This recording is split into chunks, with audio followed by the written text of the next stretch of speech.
CAP theorem, also called Brewer's theorem, is often cited when discussing availability guarantees for distributed systems or a system of compute interconnected by a network. It basically says that if you have, say, a database that runs on two or more computers, you can have linearizability, a specific consistency requirement, which I'll just say constrains what outputs are possible when an object is accessed by multiple processes concurrently, or availability, which means you can always get a response. You may have heard CAP theorem described as consistency, availability, or partition tolerance. Pick two. Oh, and by the way, you have to pick partition tolerance. Today on the podcast, we're speaking with Oren Eini, CEO of Hibernating Rhinos and creator of RavenDB. RavenDB is an open source NoSQL document database that is fully transactional. RavenDB includes a distributed database cluster, automatic indexing, easy-to-use GUI, top-of-the-line security, and in-memory performance for persistent database. Today, we're going to be discussing the backstory of RavenDB. We're going to discuss how Raven thinks about the CAP theorem. A spoiler alert, it thinks about it on two different levels. A bit about the choice of the implementation language, C#, and finally, index management with Raven. As always, thank you for joining me on your jogs, walks, and commutes. Oren, welcome to the podcast. Thank you for having me. So the very first question I have is right behind you on the screen. So the people that are listening can't see your screen, but it's Hibernating Rhinos, the name of the company behind RavenDB. Where does that come from? It's a joke. It's an old joke. So around 2004, so 18 years ago, I got started in a Hibernate project, which is a port of the Hibernate ORM to .NET. Yes. And I was very heavily involved on that for a long time. I also was involved in several open source projects. And my tagline for most of those projects was Rhino something. Rhino mocks, Rhino service bus, Rhino distributed hash table, etc. So when I needed a name, I just smashed those things together and Hibernate came out, and it was hilariously funny to me at the time. And just to be clear, I'm living in Israel, which means that every time that I need to go to the store and buy a pen, and then they ask me, who do you want the invoice for? I have to tell them Hibernating Rhinos, and then I have to tell them how to spell that in Hebrew.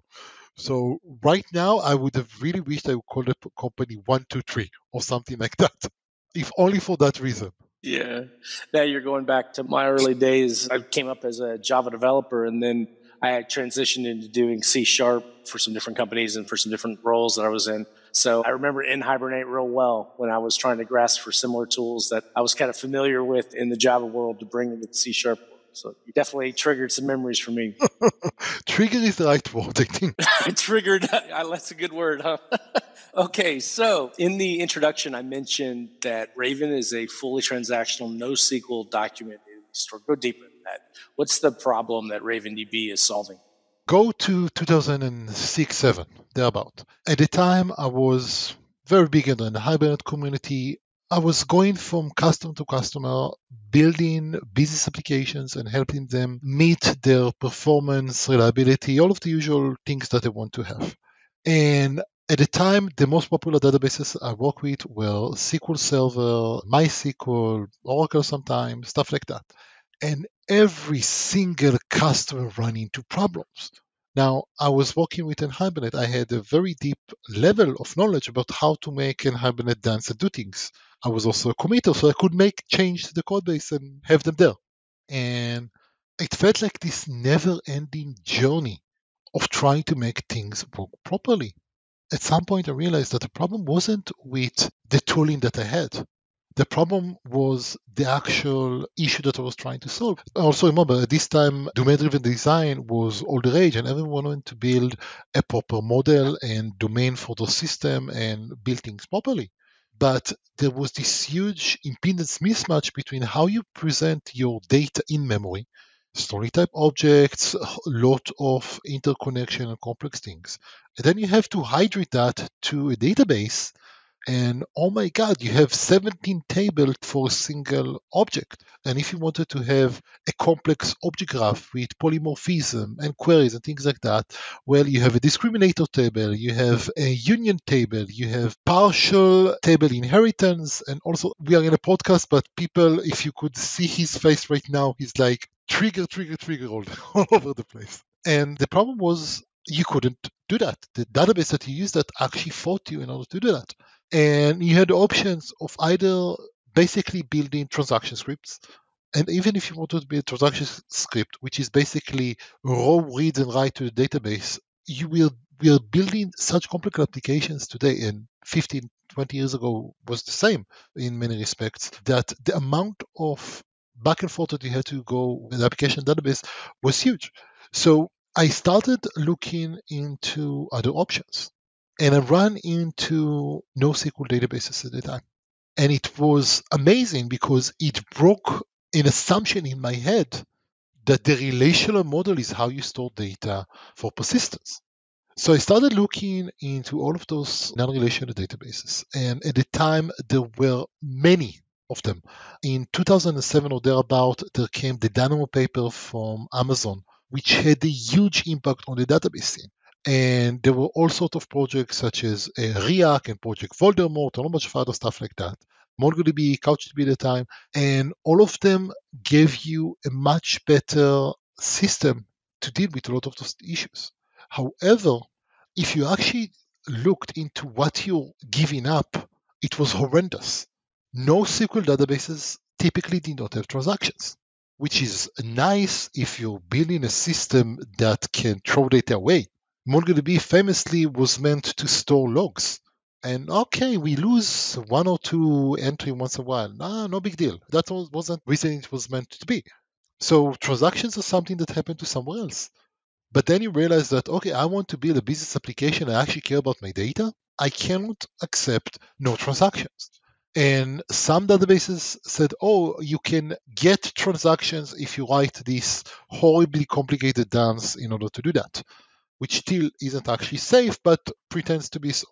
So I started thinking I want to have a database that would be transaction, would give me all of the usual benefits that I get from a relational database, but also give me the proper modeling that I want. What did that first MVP look like? So you set out with this goal. What came out?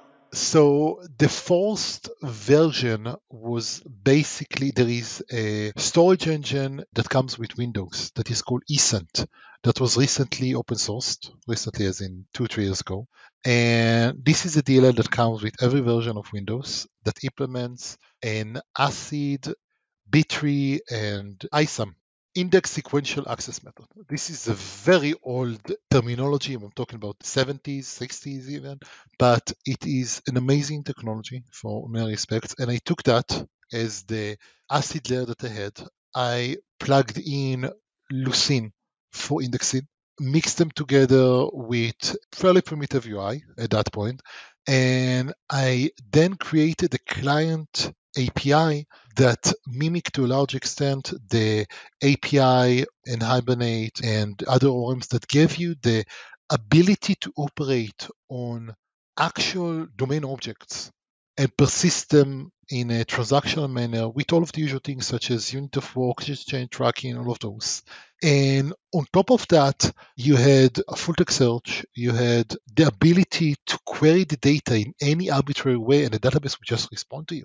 So fast forward 15 years, 16 years from where that MVP release, when you look at the NoSQL landscape, it is definitely crowded, but there's also a lot of overlap. So where does RavenDB fit into the landscape next to things like Cassandra and MongoDB? And just in general, where does RavenDB excel and how does it differentiate itself?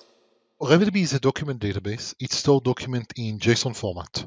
In addition to JSON documents, you can also add additional data to a document. The data can be attachments, so some binary data of arbitrary size. And we like to think about it like attachments on an email, which end up being a really useful feature. You can store distributed counters. This is very similar to the Cassandra feature, where you may have high throughput counter that is being modified in many nodes at the same time and converge to the right value. And again, this is a value that you can attach to a document. So a great example, if you have an Instagram post and you want to count the number of likes. So that's something very easy to do with this sort of feature. We also have revision support, so you can have automatic audit trail of all of the changes that happen to a document. And finally, we have the notion of time series, where you can attach a value that modify over time to a document. And the idea here, for example, I have a smartwatch, so my heart rate is being tracked over time, and I can add that to RavenDB.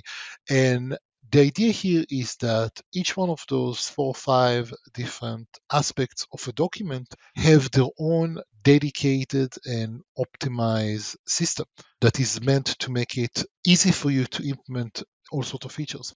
But going back to documents, a document is a JSON object that can be of arbitrary size.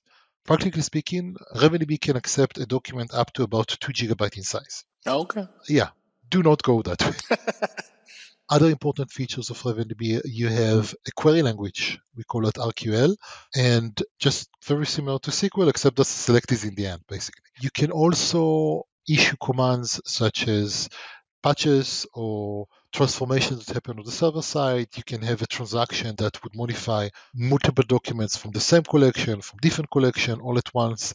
You have transactions that are either node local or cluster wide. I want to switch over and talk about kind of a CAP theorem, consistent availability guarantee. A lot of times when we talk about databases, distributed systems, quickly CAP theorem comes up, right? And again, as I said in the intro, you can choose between consistency or linearizability, availability, and networking or network partitions. And oh, by the way, you always have to choose network partitions. So you can be AP, you can be CP. However, if you read the documentation about RavenDB, you kind of say, we're both. How is that possible? The question is when? And we try to explain. A CAP theorem only applies when you have an actual failure. And that's important. So if you can be consistent and available as long as there is no failure in place. The problem is that you have to assume that at some point failures will happen. So the question is, how do I handle both the failure scenario and the success scenario? And it turns out that this is really hard to answer globally for all of your operations. So with RavenDB, you have 2 different levels that you can choose. There is the notion of a node local transaction, and there is the notion of a cluster-wide transaction. Now, cluster-wide transaction requires you to go through a majority of the nodes. And this is a standard distributed consensus system where we are consistent partition tolerance, and that's great for a certain set of operations that you have. And specifically, that's Raft, right? When it comes to Raven, Raft is... Correct. Okay. Correct. By the way, it's funny, but I think that at this point there is Raft, Paxos, and View timestamp replication. And all of them, if you look deeply enough, are the same thing. Just complexity is drastically different, right? And how Paxos versus Raft. Oh, dear God. Oh, dear God. Just very small rant about Paxos. I have read all of the papers of Paxos. I went through all of the libpaxos implementation and a bunch of other implementations. I have written a Paxos implementation that works. I have sold that and used that commercially.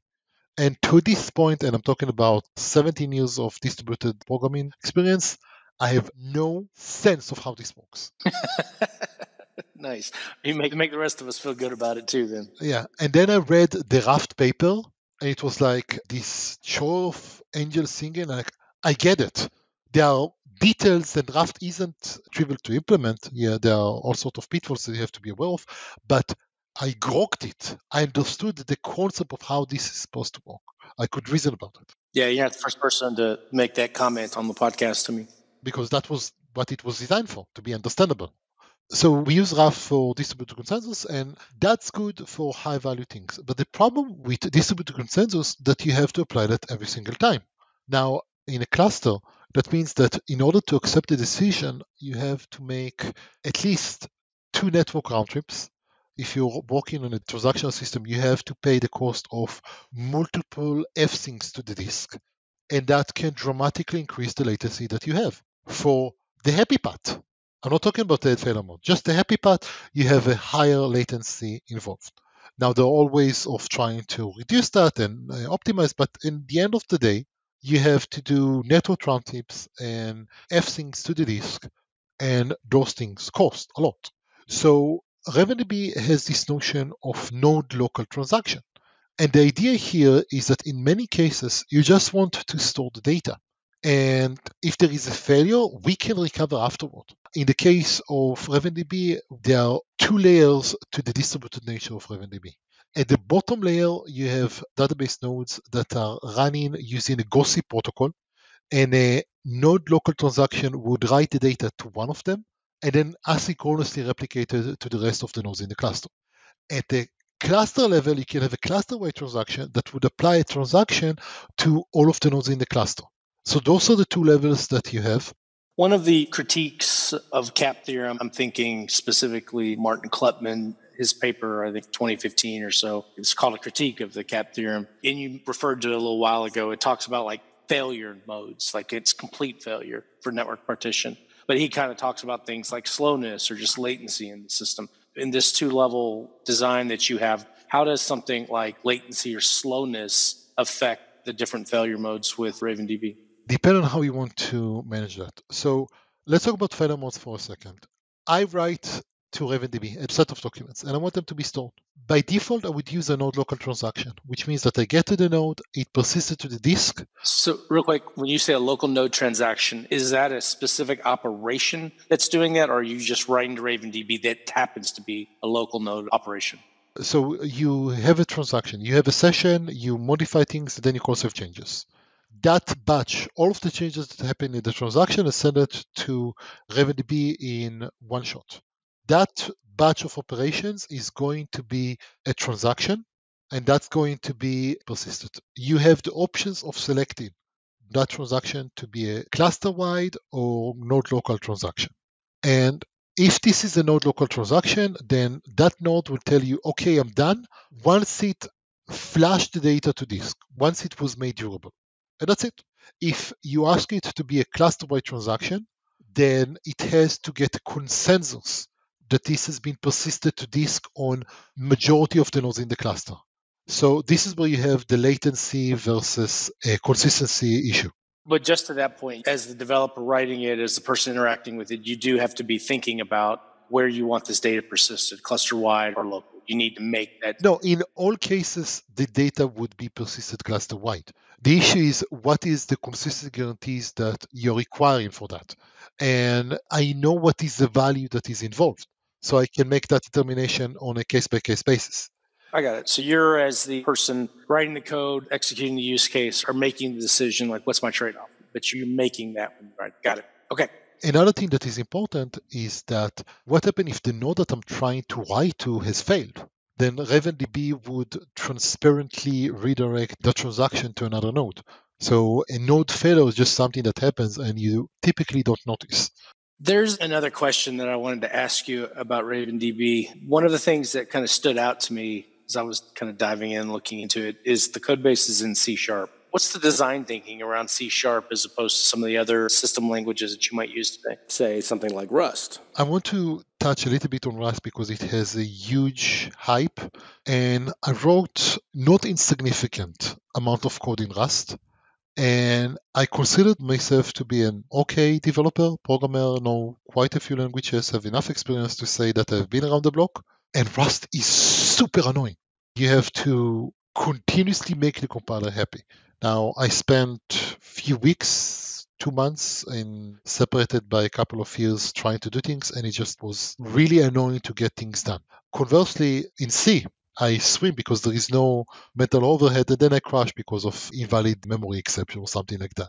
Here's the issue. Go into Rust and try to implement a binary tree or a tray or any interesting data structure which require you to modify memory.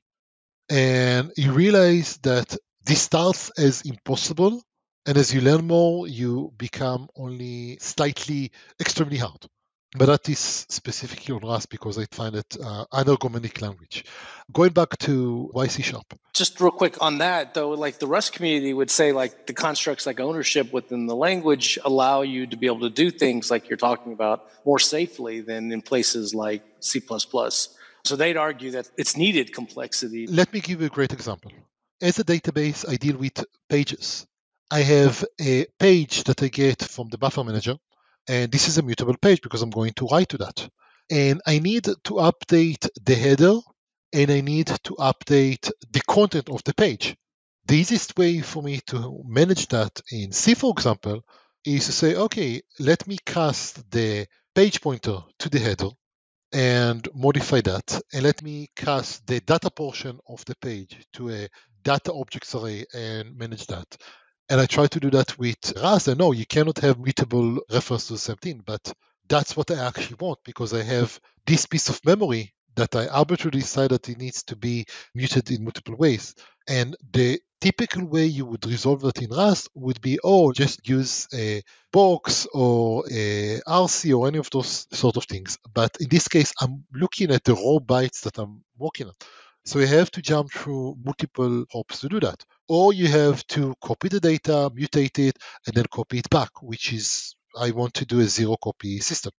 I actually had the challenge on doing a tray with Rust, where the challenge was here is 32 kilobyte of memory. This is the only thing that you're allowed to use. This is your buffer, and implement a threader.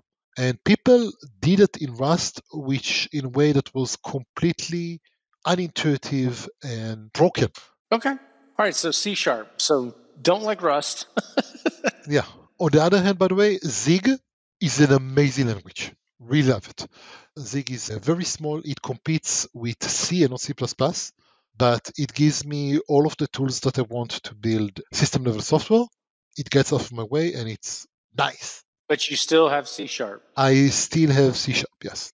And I will explain why.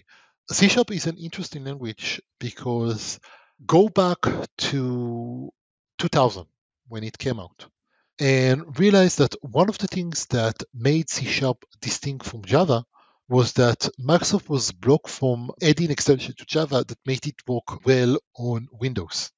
Things like being able to easily call to the Win32 APIs, being able to integrate well with COM object or sort of things.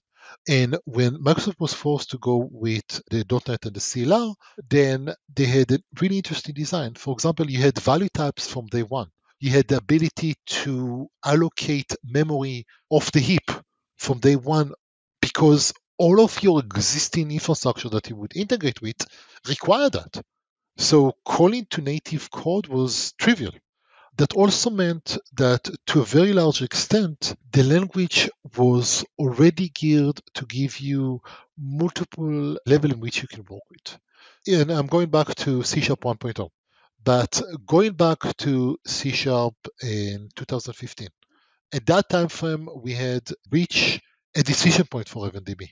I built the architecture for RavenDB, the first three versions, where I knew not that much about databases, and we learned a lot in that time frame.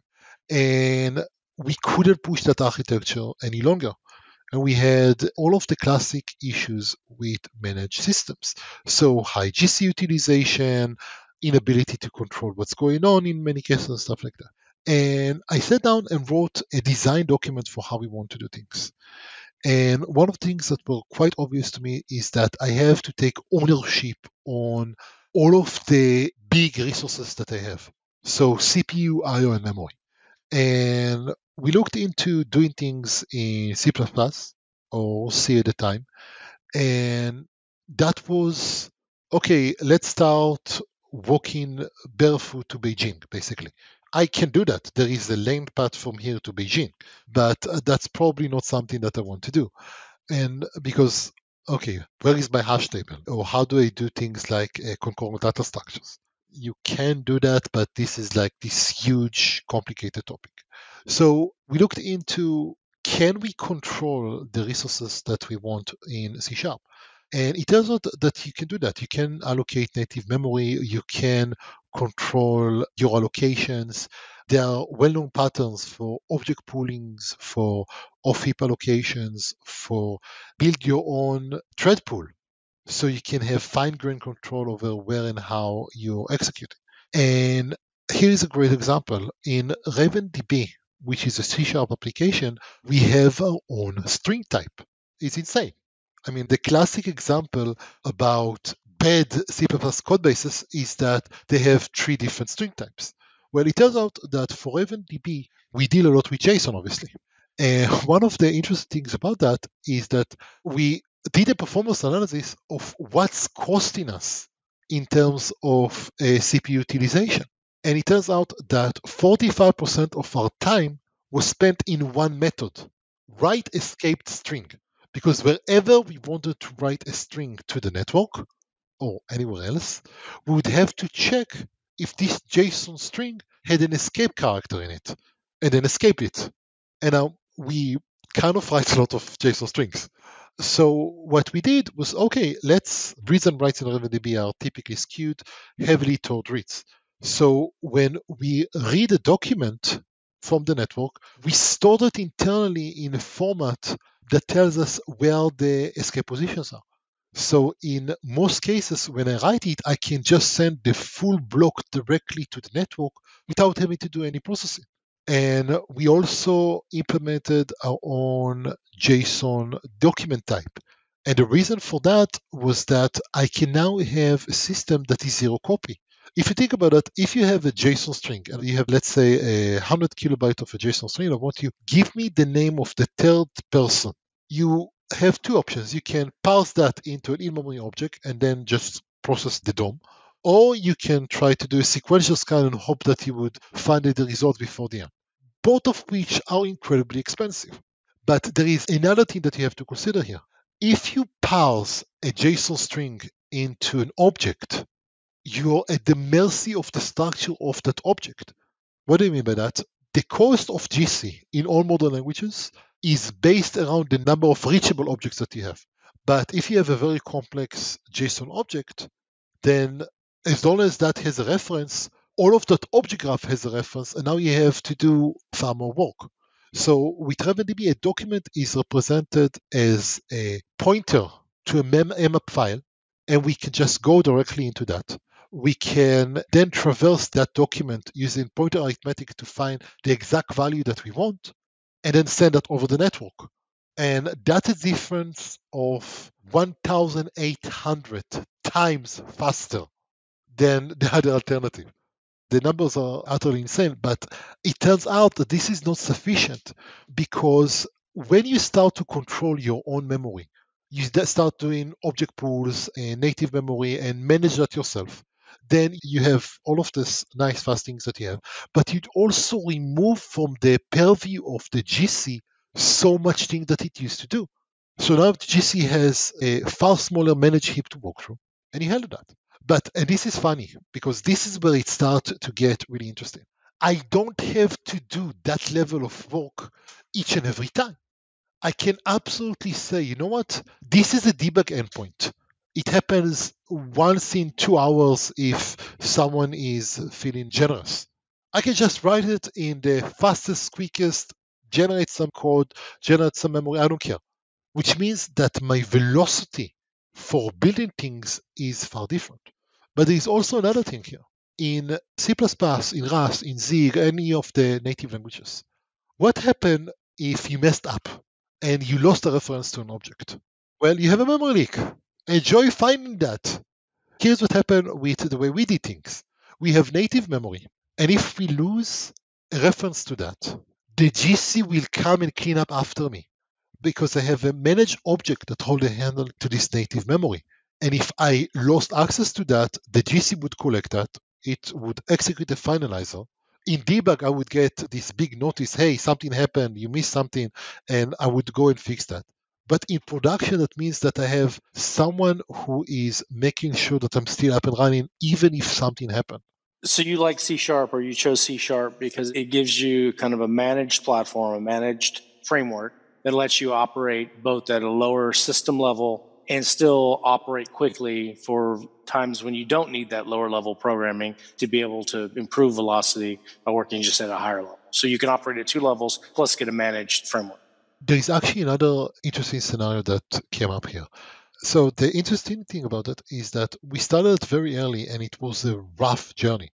But along the way, something really interesting happened in the community, because all of the things that we had to implement on our own, direct memory management, things like that, suddenly they're in the framework. We have span and memory right now, and there is a far greater awareness in the community, in the codebase in general, for the hidden costs that we have. For example, one of the things that we had to implement on our own was a stream reader. Now, there is a stream reader in the .NET framework, but I cannot use that. I cannot use that because whenever you create a new stream reader, it allocates two buffers, one that is 4 kilobyte in size and one that is 2 kilobyte in size. Why? Because that's the internal buffers that it needs to map between pages and characters. Well, that sucks for me if I have to create a lot of this. I had to create my own that avoided that. Now, this no longer happens. And the fact that .NET Core became open source and there is active encouragement of the community around that meant that a lot of the minor irritations got removed. If you look at the release notes, I think since 3.2.1 or something like that, of .NET, you can see that there is a huge number of community contributors. Each one of them removed this small, minor, annoying, here is an allocation, here is slightly better way of doing those sorts of things. And it turns out that this adds up a lot. We had a release where we just updated the .NET version that we're running. Performance cost dropped by 20%. So you can see that the isolated runtime was at 30% CPU most of the time, and then it dropped to 10% CPU, something like that.